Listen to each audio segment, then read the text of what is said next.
ਸਤਿ ਸ਼੍ਰੀ ਅਕਾਲ ਬੱਚਿਓ। ਅੱਜ ਅਸੀਂ ਪੜਾਂਗੇ ਪਾਠ 4 ਡਾਕਟਰ APJ ਅਬਦੁਲ ਕਲਾਮ। ਕੀ ਤੁਸੀਂ ਜਾਣਦੇ ਹੋ ਡਾਕਟਰ APJ ਅਬਦੁਲ ਕਲਾਮ ਭਾਰਤ ਦੇ 12ਵੇਂ ਰਾਸ਼ਟਰਪਤੀ ਸਨ ਤੇ ਉਹ ਇੱਕ ਇਹੋ ਜਿਹੇ ਵਿਦਿਆਰਥੀ ਸਨ ਜਿਨ੍ਹਾਂ ਨੇ ਆਪਣੇ ਅਧਿਆਪਕਾਂ ਨੂੰ ਮਾਣ ਸਨਮਾਨ ਬਖਸ਼ਿਆ ਤੇ ਦੇਸ਼ ਦਾ ਨਾਂ ਰੋਸ਼ਨ ਕੀਤਾ। ਚਲੋ ਆਓ ਪੜ੍ਹੀਏ ਡਾਕਟਰ APJ ਅਬਦੁਲ ਕਲਾਮ ਬਾਰੇ।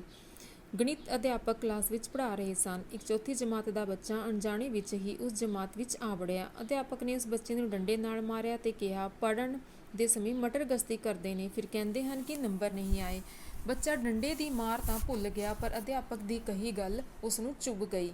ਉਸਨੇ ਪੜ੍ਹਾਈ ਵਿੱਚ ਜੀ ਤੋੜ ਮਿਹਨਤ ਕੀਤੀ ਅਤੇ ਸਾਲਾਨਾ ਪੇਪਰਾਂ ਵਿੱਚ ਗਣਿਤ ਵਿੱਚੋਂ ਪੂਰੇ ਨੰਬਰ ਹਾਸਲ ਕੀਤੇ। ਰਿਜ਼ਲਟ ਦੇ ਅਗਲੇ ਦਿਨ ਉਸੇ ਅਧਿਆਪਕ ਨੇ ਉਹ ਸਾਰਾ ਕਿੱਸਾ ਸਵੇਰੇ ਪ੍ਰਾਰਥਨਾ ਸਭਾ ਵਿੱਚ ਸੁਣਾਇਆ। ਆਪਣੇ ਕਿੱਤੇ ਤੇ ਪਛਤਾਵਾ ਕੀਤਾ ਤੇ ਕਿਹਾ, ਮੇਰੀ ਗੱਲ ਯਾਦ ਰੱਖਣਾ, ਇਹ ਬੱਚਾ ਆਪਣੇ ਸਕੂਲ ਅਤੇ ਆਪਣੇ ਅਧਿਆਪਕਾਂ ਦਾ ਨਾਂ ਰੋਸ਼ਨ ਕਰੇਗਾ। ਬੱਚਿਓ, ਤੁਸੀਂ ਜਾਣਨਾ ਚਾਹੁੰਦੇ ਹੋਵੋਗੇ ਕਿ ਉਹ ਬੱਚਾ ਕੌਣ ਸੀ ਅਤੇ ਕੀ ਉਸ ਅਧਿਆਪਕ ਦੀ ਭਵਿੱਖਬਾਣੀ ਸੱਚ ਹੋਈ। ਉਹ ਬੱਚਾ ਸੀ ਅਬਦੁਲ ਕਲਾਮ, ਜੋ ਅੱਗੇ ਚੱਲ ਕੇ ਸਾਡੇ ਦੇਸ਼ ਦੇ ਮਹਾਨ ਵਿਗਿਆਨਿਕ ਅਤੇ ਭਾਰਤ ਦੇ 12ਵੇਂ ਰਾਸ਼ਟਰਪਤੀ ਬਣੇ। ਉਹਨਾਂ ਆਪਣੀ ਮਿਹਨਤ ਅਤੇ ਲਗਨ ਨਾਲ ਆਪਣੇ ਅਧਿਆਪਕਾਂ ਦੀ ਕੀਤੀ ਭਵਿੱਖਬਾਣੀ ਨੂੰ ਸੱਚ ਕਰ ਦਿਖਾਇਆ ਅਤੇ ਉਸ ਤੋਂ ਵੀ ਅੱਗੇ ਜਾ ਕੇ ਨਾ ਸਿਰਫ ਆਪਣੇ ਸਕੂਲ ਅਤੇ ਅਧਿਆਪਕਾਂ ਦਾ ਸਗੋਂ ਸਾਰੇ ਦੇਸ਼ ਦਾ ਨਾਂ ਹੀ ਰੋਸ਼ਨ ਕੀਤਾ। ਸਾਡੇ ਦੇਸ਼ ਦੇ ਇਹ ਮਹਾਨ ਵਿਗਿਆਨਿਕ ਜਿਨ੍ਹਾਂ ਨੂੰ ਡਾਕਟਰ ਅਬਦੁਲ ਕਲਾਮ ਦੇ ਨਾਂ ਨਾਲ ਜਾਣਦੇ ਹਾਂ, ਉਹਨਾਂ ਦਾ ਪੂਰਾ ਨਾਂ ਡਾਕਟਰ ਅਬੁਲ ਪਾਕਿਰ ਜ਼ੈਨੁਲਾਬਦੀਨ ਅਬਦੁਲ ਕਲਾਮ ਹੈ। ਉਹਨਾਂ ਦਾ ਜਨਮ 15 ਅਕਤੂਬਰ 1931 ਈਸਵੀ ਨੂੰ ਤਮਿਲਨਾਡੂ ਦੇ ਇੱਕ ਛੋਟੇ ਜਿਹੇ ਪਿੰਡ ਰਾਮੇਸ਼ਵਰਮ ਵਿੱਚ ਹੋਇਆ। ਉਹਨਾਂ ਦੇ ਪਿਤਾ ਦਾ ਨਾਂ ਜ਼ੈਨੁਲਾਬਦੀਨ ਅਤੇ ਮਾਤਾ ਦਾ ਨਾਮ ਆਸ਼ੀਅਮਾ ਸੀ। ਉਹਨਾਂ ਦੇ ਪਿਤਾ ਕਿਸ਼ਤੀਆਂ ਬਣਾਉਂਦੇ ਅਤੇ ਪਰਿਵਾਰ ਦਾ ਗੁਜ਼ਾਰਾ ਕਰਦੇ ਸਨ। ਕਲਾਮ ਪੜ੍ਹਾਈ ਵਿੱਚ ਹੁਸ਼ਿਆਰ ਸਨ, ਪਰ ਉਹਨਾਂ ਦਾ ਵਿਦਿਆਰਥੀ ਜੀਵਨ ਗਰੀਬੀ ਕਾਰਨ ਬੜਾ ਕਠਿਨਾਈਆਂ ਭਰਿਆ ਸੀ। ਉਹ ਇਮਲੀ ਦੇ ਬੀਜ ਇਕੱਠਾ ਕਰਕੇ ਦੁਕਾਨ ਤੇ ਵੇਚਦੇ ਅਤੇ ਆਪਣੇ ਚਚੇਰੇ ਭਰਾ ਨਾਲ ਅਖਬਾਰ ਵੰਡਦੇ। ਇਸ ਦੇ ਨਾਲ ਨਾਲ ਆਪਣੀ ਪੜ੍ਹਾਈ ਵੱਲ ਵੀ ਪੂਰਾ ਧਿਆਨ ਦਿੰਦੇ। ਆਪਣੇ ਪਿੰਡ ਦੇ ਸਕੂਲ ਤੋਂ 5ਵੀਂ ਪਾਸ ਕਰਨ ਤੋਂ ਬਾਅਦ ਉਹਨਾਂ ਰਾਮਨਾਥਪੁਰਮ ਦੇ ਸਵਾਟਰਸ ਹਾਈ ਸਕੂਲ ਤੋਂ 10ਵੀਂ ਪਾਸ ਕੀਤੀ। ਉਹਨਾਂ ਤਿਰੂਚੰਨਾਪੱਲੀ ਦੇ ਸੇਂਟ ਜੋਜ਼ਫ ਕਾਲਜ ਵਿੱਚੋਂ BSc ਕਰਨ ਤੋਂ ਬਾਅਦ MIT ਵਿੱਚ ਦਾਖਲੇ ਸਮੇਂ 1000 ਰੁਪਏ ਦੀ ਫੀਸ ਉਹਨਾਂ ਅਤੇ ਉਹਨਾਂ ਦੀ ਪੜ੍ਹਾਈ ਦੇ ਆੜੇ ਆ ਗਈ। ਉਹਨਾਂ ਦੀ ਭੈਣ ਜ਼ੋਹਰਾ ਨੇ ਆਪਣੇ ਗਹਿਣੇ ਗਿਰਵੀ ਰੱਖ ਕੇ ਉਹਨਾਂ ਦੀ ਫੀਸ ਭਰਨ ਵਿੱਚ ਮਦਦ ਕੀਤੀ। MIT ਦੀ ਪੜ੍ਹਦਿਆਂ ਉਹਨਾਂ ਨੂੰ ਉਹਨਾਂ ਦੇ 4 ਹੋਰ ਸਾਥੀਆਂ ਨਾਲ ਨੇੜਿਓਂ ਹਮਲਾ ਕਰਨ ਵਾਲੇ ਜਹਾਜ਼ ਦਾ ਡਿਜ਼ਾਈਨ ਤਿਆਰ ਕਰਨ ਦਾ ਜ਼ਿੰਮਾ ਮਿਲਿਆ। ਉਹ ਜੀ ਜਾਨ ਨਾਲ ਕੰਮ ਵਿੱਚ ਲੱਗ ਗਏ। ਨਿਰੀਖਣ ਵੇਲੇ ਉਹਨਾਂ ਦੇ ਪ੍ਰੋਫੈਸਰ ਸ੍ਰੀਨਿਵਾਸਨ ਉਹਨਾਂ ਦੇ ਕੰਮ ਤੋਂ ਜ਼ਰਾ ਵੀ ਸੰਤੁਸ਼ਟ ਨਾ ਹੋਏ। ਕਲਾਮ ਨੇ ਮੁਆਫ਼ੀ ਮੰਗੀ ਅਤੇ ਕੰਮ ਨੂੰ ਸਿਰੇ ਚਾੜ੍ਹਨ ਲਈ 1 ਮਹੀਨੇ ਦਾ ਸਮਾਂ ਮੰਗਿਆ। ਪ੍ਰੋਫੈਸਰ ਸਾਹਿਬ ਗੁੱਸੇ ਵਿੱਚ ਆ ਗਏ ਅਤੇ ਉਹਨਾਂ ਕਿਹਾ, ਜੇ 3 ਦਿਨਾਂ ਅੰਦਰ ਕੰਮ ਸਿਰੇ ਨਾ ਚੜ੍ਹਿਆ ਤਾਂ ਵਜ਼ੀਫਾ ਰੋਕ ਦਿੱਤਾ ਜਾਵੇਗਾ। ਕਲਾਮ ਸਾਹਿਬ ਵਜ਼ੀਫੇ ਕਾਰਨ ਹੀ ਤਾਂ ਆਪਣੀ ਪੜ੍ਹਾਈ ਜਾਰੀ ਰੱਖ ਰਹੇ ਸਨ। ਉਹਨਾਂ ਨੂੰ ਖਾਣਾ ਅਤੇ ਸੌਣਾ ਭੁੱਲ ਗਿਆ। ਦਿਨ ਰਾਤ ਦੀ ਲਗਾਤਾਰ ਮਿਹਨਤ ਨਾਲ ਉਹਨਾਂ 1 ਮਹੀਨੇ ਦੇ ਕੰਮ ਨੂੰ 2 ਦਿਨਾਂ ਅੰਦਰ ਹੀ ਪੂਰਾ ਕਰ ਵਿਖਾਇਆ। ਪ੍ਰੋਫੈਸਰ ਸਾਹਿਬ ਉਹਨਾਂ ਦਾ ਕੰਮ ਦੇਖ ਕੇ ਬੜੇ ਖੁਸ਼ ਹੋਏ। ਸ਼ਾਬਾਸ਼ੀ ਦਿੰਦੇ ਹੋਏ ਕਿਹਾ ਕਿ ਮੈਨੂੰ ਤੇਰੇ ਤੇ ਮਾਣ ਹੈ। ਇਹ ਸੀ ਡਾਕਟਰ ਕਲਾਮ ਦਾ ਆਪਣੀ ਲਗਨ ਅਤੇ ਮਿਹਨਤ ਨਾਲ ਅਸੰਭਵ ਨੂੰ ਸੰਭਵ ਕਰ ਦਿਖਾਉਣ ਦਾ ਤਰੀਕਾ। MIT ਤੋਂ 3 ਸਾਲਾਂ ਦਾ ਡਿਪਲੋਮਾ ਪੂਰਾ ਕਰਨ ਤੋਂ ਬਾਅਦ 1958 ਵਿੱਚ ਉਹਨਾਂ ਇੰਜੀਨੀਅਰਿੰਗ ਦੀ ਡਿਗਰੀ ਹਾਸਲ ਕੀਤੀ। ਡਿਗਰੀ ਹਾਸਲ ਕਰਨ ਤੋਂ ਬਾਅਦ ਉਹਨਾਂ ਨੂੰ ਰੱਖਿਆ ਮੰਤਰਾਲੇ ਦੇ ਤਕਨੀਕੀ ਵਿਕਾਸ ਅਤੇ ਉਤਪਾਦਨ ਡਾਇਰੈਕਟੋਰੇਟ ਵਿੱਚ ਸਹਾਇਕ ਵਿਗਿਆਨਕ ਪਦ 'ਤੇ ਨੌਕਰੀ ਮਿਲ ਗਈ। ਇੱਥੇ ਕੰਮ ਕਰਦਿਆਂ ਉਹਨਾਂ ਪਹਿਲੇ ਸਾਲ ਹੀ ਪ੍ਰਧਾਨਵੀ ਲਕਸ਼ਭੇਦੀ ਜਹਾਜ਼ ਦਾ ਡਿਜ਼ਾਈਨ ਤਿਆਰ ਕੀਤਾ। ਇਸ ਸੰਸਥਾਨ ਵਿੱਚ ਲਾਏ 3 ਸਾਲਾਂ ਵਿੱਚ ਉਹਨਾਂ ਕਈ ਪ੍ਰੋਜੈਕਟਾਂ 'ਤੇ ਕੰਮ ਕਰਕੇ ਆਪਣੀ ਵੱਖਰੀ ਪਹਿਚਾਣ ਬਣਾਈ। ਡਾਕਟਰ ਕਲਾਮ ਦੀ ਯੋਗਤਾ ਨੂੰ ਦੇਖਦੇ ਹੋਏ ਸਰਕਾਰ ਨੇ ਉਹਨਾਂ ਨੂੰ ਵਿਮਾਨਕੀ ਵਿਕਾਸ ਪ੍ਰਾਧਿਕਰਨ ਬੰਗਲੌਰ ਭੇਜ ਦਿੱਤਾ। ਇੱਥੇ ਉਹਨਾਂ ਨੇ ADA ਦੇ ਨਿਰਦੇਸ਼ਕ ਡਾਕਟਰ OP ਮਹਿੰਦੀਰੱਤਾ ਦੀ ਅਗਵਾਈ ਵਿੱਚ ਕਈ ਪ੍ਰੋਜੈਕਟਾਂ 'ਤੇ ਕੰਮ ਕੀਤਾ, ਜਿਸ ਵਿੱਚ ਪ੍ਰਮੁੱਖ ਤੌਰ 'ਤੇ ਉਹਨਾਂ ਅਤੇ ਉਹਨਾਂ ਦੇ 4 ਸਾਥੀ ਵਿਗਿਆਨੀਆਂ ਦੁਆਰਾ ਤਿਆਰ ਕੀਤਾ ਸਵਦੇਸ਼ੀ ਹਾਵਰਕਰਾਫਟ ਨੰਦੀ ਪ੍ਰਮੁੱਖ ਸੀ। ADA ਤੋਂ ਬਾਅਦ ਉਹਨਾਂ ਦੀ ਨਿਯੁਕਤੀ ਭਾਰਤੀ ਅੰਤਰਿਕਸ਼ ਅਨੁਸੰਧਾਨ ਸਮਿਤੀ ਵਿੱਚ ਬਤੌਰ ਰਾਕੇਟ ਇੰਜੀਨੀਅਰ ਦੇ ਰੂਪ ਵਿੱਚ ਕਰ ਲਈ ਗਈ। ਡਾਕਟਰ ਕਲਾਮ ਨੂੰ 6 ਮਹੀਨਿਆਂ ਲਈ ਪ੍ਰੀਖਣ ਦੀਆਂ ਤਕਨੀਕੀ ਬਾਰੀਕੀਆਂ ਸਿੱਖਣ ਵਾਸਤੇ ਨਾਸਾ ਭੇਜਿਆ ਗਿਆ। ਨਾਸਾ ਤੋਂ ਵਾਪਸ ਆ ਕੇ ਉਹਨਾਂ ਕਈ ਰਾਕੇਟ ਦਾ ਸਫਲ ਪ੍ਰੀਖਣ ਕੀਤਾ। ਇੱਥੇ ਕੰਮ ਕਰਦਿਆਂ ਉਹਨਾਂ ਦੀ ਅਗਵਾਈ ਵਿੱਚ SLV-3 ਪਰਿਯੋਜਨਾ ਬਣਾਈ ਗਈ। ਇਸ ਪਰਿਯੋਜਨਾ 'ਤੇ ਕੰਮ ਕਰਦਿਆਂ SLV-3 ਦਾ ਪਹਿਲਾ ਪਰੀਖਣ 11 ਅਗਸਤ 1979 ਈਸਵੀ ਨੂੰ ਅਸਫਲ ਰਿਹਾ, ਪਰ ਛੇਤੀ ਹੀ 18 ਜੁਲਾਈ 1980 ਨੂੰ ਸ਼੍ਰੀ ਹਰੀਕੋਟਾ ਤੋਂ ਇਸ ਨੂੰ ਸਫਲਤਾ ਸਹਿਤ ਆਕਾਸ਼ ਵਿੱਚ ਛੱਡ ਕੇ ਡਾਕਟਰ ਕਲਾਮ ਨੇ ਆਪਣਾ ਅਤੇ ਆਪਣੇ ਦੇਸ਼ ਦਾ ਸੁਪਨਾ ਪੂਰਾ ਕੀਤਾ। SLV ਪਰਿਯੋਜਨਾ ਪੂਰੀ ਹੋਣ ਤੋਂ ਬਾਅਦ 1982 ਵਿੱਚ ਉਹਨਾਂ ਦੀ DRL ਵਿੱਚ ਮਿਜ਼ਾਈਲ ਵਿਕਾਸ ਪ੍ਰੋਗਰਾਮ ਦੀ ਜ਼ਿੰਮੇਵਾਰੀ ਸੰਭਾਲ ਲਈ।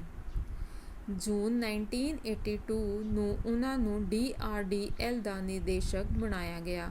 ਉਹਨਾਂ ਦੀ ਸਫਲ ਅਗਵਾਈ ਵਿੱਚ ਵਿਗਿਆਨਕਾਂ ਅਤੇ ਇੰਜੀਨੀਅਰਾਂ ਦੀ ਲਗਾਤਾਰ ਮਿਹਨਤ ਤੇ ਲਗਨ ਕਾਰਨ ਭਾਰਤ ਨੇ ਕਈ ਮਿਜ਼ਾਈਲਾਂ ਦਾ ਸਫਲ ਪ੍ਰੀਖਣ ਕੀਤਾ, ਜਿਨ੍ਹਾਂ ਵਿੱਚੋਂ ਤ੍ਰਿਸ਼ੂਲ, ਪ੍ਰਿਥਵੀ, ਅਗਨੀ, ਨਾਗ ਤੇ ਆਕਾਸ਼ ਪ੍ਰਮੁੱਖ ਹਨ। ਡਾਕਟਰ ਕਲਾਮ ਦੀਆਂ ਉਪਲਬਧੀਆਂ ਨੂੰ ਦੇਖਦੇ ਹੋਏ ਭਾਰਤ ਸਰਕਾਰ ਨੇ ਉਹਨਾਂ ਨੂੰ 1981 ਵਿੱਚ ਪਦਮ ਭੂਸ਼ਣ, 1990 ਵਿੱਚ ਪਦਮ ਵਿਭੂਸ਼ਣ ਅਤੇ 1997 ਵਿੱਚ ਭਾਰਤ ਦੇ ਸਭ ਤੋਂ ਵੱਡਾ ਨਾਗਰਿਕ ਸਨਮਾਨ ਭਾਰਤ ਰਤਨ ਦੇ ਕੇ ਸਨਮਾਨਿਤ ਕੀਤਾ। ਭਾਰਤ ਰਤਨ ਦਾ ਸਨਮਾਨ ਪ੍ਰਾਪਤ ਕਰਨ ਵਾਲੇ ਉਹ ਡਾਕਟਰ CV ਰਮਨ ਤੋਂ ਬਾਅਦ ਦੂਜੇ ਵਿਗਿਆਨੀ ਸਨ। ਇਸ ਤੋਂ ਇਲਾਵਾ ਦੁਨੀਆ ਭਰ ਦੀਆਂ 40 ਯੂਨੀਵਰਸਿਟੀਆਂ ਨੇ ਉਹਨਾਂ ਨੂੰ ਡਾਇਰੈਕਟਰੇਟ ਦੀ ਉਪਾਧੀ ਨਾਲ ਸਨਮਾਨਿਤ ਕੀਤਾ। 11 ਅਤੇ 13 ਮਈ 1988 ਨੂੰ ਉਹਨਾਂ ਦੇ ਨਾਂ ਨਾਲ ਇੱਕ ਹੋਰ ਉਪਲਬਧੀ ਜੁੜੀ, ਜਦੋਂ ਉਹਨਾਂ ਦੀ ਅਗਵਾਈ ਵਿੱਚ ਭਾਰਤ ਨੇ ਪੋਖਰਨ ਵਿੱਚ ਪਰਮਾਣੂ ਪ੍ਰੀਖਣ ਕਰ ਦੁਨੀਆ ਨੂੰ ਦਿਖਾ ਦਿੱਤਾ ਕਿ ਅਸੀਂ ਵੀ ਕਿਸੇ ਤੋਂ ਪਿੱਛੇ ਨਹੀਂ। 25 ਜੁਲਾਈ 2002 ਨੂੰ ਡਾਕਟਰ ਕਲਾਮ ਨੇ ਭਾਰਤ ਦੇ 12ਵੇਂ ਰਾਸ਼ਟਰਪਤੀ ਵਜੋਂ ਸਹੁੰ ਚੁੱਕੀ। ਇਸ ਮੌਕੇ 'ਤੇ ਪ੍ਰਧਾਨ ਮੰਤਰੀ ਅਟਲ ਬਿਹਾਰੀ ਵਾਜਪੇਈ ਅਤੇ ਹੋਰ ਮਹਾਨ ਹਸਤੀਆਂ ਦੇ ਨਾਲ 100 ਸਕੂਲੀ ਬੱਚੇ, ਜਿਨ੍ਹਾਂ ਦੇ ਕਈ ਅਧਿਆਪਕਾਂ ਅਤੇ ਉਹਨਾਂ ਦੇ ਪਰਿਵਾਰ ਅਤੇ ਦੋਸਤਾਂ ਨੂੰ ਵਿਸ਼ੇਸ਼ ਤੌਰ 'ਤੇ ਸੱਦਿਆ ਗਿਆ। ਡਾਕਟਰ ਕਲਾਮ ਦੇ ਸਹੁੰ ਚੁੱਕ ਸਮਾਗਮ ਵਿੱਚ ਆਏ ਉਹਨਾਂ ਦੇ ਗੁਰੂ ਅਧਿਆਪਕ ਫਾਦਰ ਲਿਓਨਾਰਦ ਨੇ ਕਿਹਾ, ਡਾਕਟਰ ਕਲਾਮ ਵਰਗੇ ਵਿਦਿਆਰਥੀ ਕਿਸੇ ਗੁਰੂ ਨੂੰ ਬੜੀ ਕਿਸਮਤ ਨਾਲ ਮਿਲਦੇ ਹਨ। ਮੇਰਾ ਵਿਦਿਆਰਥੀ ਮੇਰੀਆਂ ਅੱਖਾਂ ਦੇ ਸਾਹਮਣੇ ਰਾਸ਼ਟਰਪਤੀ ਦੇ ਅਹੁਦੇ ਦੀ ਸਹੁੰ ਚੁੱਕ ਰਿਹਾ ਹੈ। ਇਸ ਤੋਂ ਵੱਡੀ ਗੁਰੂ ਦਕਸ਼ਨਾ ਕੀ ਹੋ ਸਕਦੀ ਹੈ। ਕਲਾਮ ਨੇ ਇਸ ਅਹੁਦੇ 'ਤੇ ਪਹੁੰਚ ਕੇ ਵੀ ਆਪਣੇ ਅਧਿਆਪਕਾਂ ਨੂੰ ਯਾਦ ਰੱਖਿਆ। ਕੀ ਇਹ ਮਾਮੂਲੀ ਗੱਲ ਹੈ? ਇਸ ਕਰਮਯੋਗੀ ਸ਼ਖਸੀਅਤ ਨੇ 27 ਜੁਲਾਈ 2015 ਨੂੰ ਆਪਣਾ ਆਖਰੀ ਸਾਹ ਵੀ ਲੋਕਾਂ ਲਈ ਧਰਤੀ ਤੇ ਜੀਵਨ ਵਿਸ਼ੇ 'ਤੇ ਸ਼ਿਲੌਂਗ ਵਿੱਚ ਲੈਕਚਰ ਦਿੰਦਿਆਂ ਲਿਆ। ਤਾਂ ਇਹ ਸੀ ਸਾਡੇ 12ਵੇਂ ਰਾਸ਼ਟਰਪਤੀ ਡਾਕਟਰ ਅਬਦੁਲ ਕਲਾਮ ਜੀ। ਹੁਣ ਅਸੀਂ ਇਸ ਪਾਠ ਵਿੱਚ ਆਏ ਔਖੇ ਸ਼ਬਦਾਂ ਦੇ ਅਰਥ ਪੜ੍ਹਾਂਗੇ। ਅਣਜਾਣੇ, ਕੀ ਅਰਥ ਹੁੰਦਾ ਹੈ ਅਣਜਾਣੇ ਦਾ? ਜਾਣੇ ਬਿਨਾ ਜਾਂ ਨਾ ਵਾਕਿਫ। ਲਗਨ ਕੀ ਹੁੰਦਾ ਹੈ? ਸ਼ੌਂਕ ਜਾਂ ਰੁਚੀ। ਭਵਿੱਖਬਾਣੀ, ਆਉਣ ਵਾਲੇ ਸਮੇਂ ਬਾਰੇ ਪਹਿਲਾਂ ਹੀ ਦਿੱਤੀ ਜਾਣ ਵਾਲੀ ਜਾਣਕਾਰੀ ਨੂੰ ਭਵਿੱਖਬਾਣੀ ਕਿਹਾ ਜਾਂਦਾ ਹੈ। ਗਿਰਵੀ ਕੀ ਹੁੰਦਾ ਹੈ? ਗਹਿਣੇ ਰੱਖਿਆ ਹੋਇਆ। ਨਿਰੀਖਣ, ਪਰਖ। ਨਿਰੀਖਣ ਕੀ ਹੁੰਦਾ ਹੈ? ਪਰਖ। ਅੰਤਰਿਕਸ਼, ਪੁਲਾੜ। ਪ੍ਰੋਗਰਾਮ, ਵਿਉਂਤਬੰਦੀ ਜਾਂ ਫਿਰ ਯੋਜਨਾ ਵੀ ਕਹਿ ਸਕਦੇ ਹਾਂ। ਉਪਾਧੀ ਹੁੰਦੀ ਹੈ ਪਦਵੀ ਜਾਂ ਖਿਤਾਬ। ਸਮਾਗਮ ਹੁੰਦਾ ਹੈ ਸਮਾਰੋਹ। ਅਹੁਦੇ, ਪਦ ਮੀਨਸ ਕੋਈ ਪੋਸਟ। ਹੁਣ ਅਸੀਂ ਇਸਦੇ ਕਰਾਂਗੇ ਪ੍ਰਸ਼ਨ ਉੱਤਰ। ਡਾਕਟਰ ਅਬਦੁਲ ਕਲਾਮ ਦਾ ਜਨਮ ਕਦੋਂ ਅਤੇ ਕਿੱਥੇ ਹੋਇਆ? ਡਾਕਟਰ ਅਬਦੁਲ ਕਲਾਮ ਦਾ ਜਨਮ 15 ਅਕਤੂਬਰ 1931 ਈਸਵੀ ਨੂੰ ਤਮਿਲਨਾਡੂ ਦੇ ਇੱਕ ਛੋਟੇ ਜਿਹੇ ਪਿੰਡ ਰਾਮੇਸ਼ਵਰ ਵਿੱਚ ਹੋਇਆ। ਉਹਨਾਂ ਦਾ ਪੂਰਾ ਨਾਂ ਲਿਖੋ। ਡਾਕਟਰ ਅਬੁਲ ਪਾਕਿਰ ਜ਼ੈਨੁਲਾਬਦੀਨ ਅਬਦੁਲ ਕਲਾਮ। ਬਚਪਨ ਵਿੱਚ ਉਹ ਪੜ੍ਹਾਈ ਦੇ ਨਾਲ ਹੋਰ ਕੀ ਕੰਮ ਕਰਦੇ ਸਨ? ਉਹ ਪੜ੍ਹਾਈ ਦੇ ਨਾਲ ਇਮਲੀ ਦੇ ਬੀਜ ਦੁਕਾਨਾਂ 'ਤੇ ਵੇਚਦੇ ਅਤੇ ਅਖਬਾਰਾਂ ਵੰਡਦੇ ਸਨ। ਆਪ ਨੂੰ ਪੜ੍ਹਾਈ ਲਈ ਕਿਹੜੀਆਂ ਸਮੱਸਿਆਵਾਂ ਦਾ ਸਾਹਮਣਾ ਕਰਨਾ ਪਿਆ ਅਤੇ ਉਹਨਾਂ ਦਾ ਹੱਲ ਕਿਸ ਤਰ੍ਹਾਂ ਹੋਇਆ? ਅਬਦੁਲ ਕਲਾਮ ਇੱਕ ਗਰੀਬ ਪਰਿਵਾਰ ਵਿੱਚੋਂ ਸਨ, ਇਸ ਲਈ ਪੜ੍ਹਾਈ ਦੇ ਨਾਲ ਉਹਨਾਂ ਨੂੰ ਕੰਮ ਵੀ ਕਰਨਾ ਪੈਂਦਾ ਸੀ।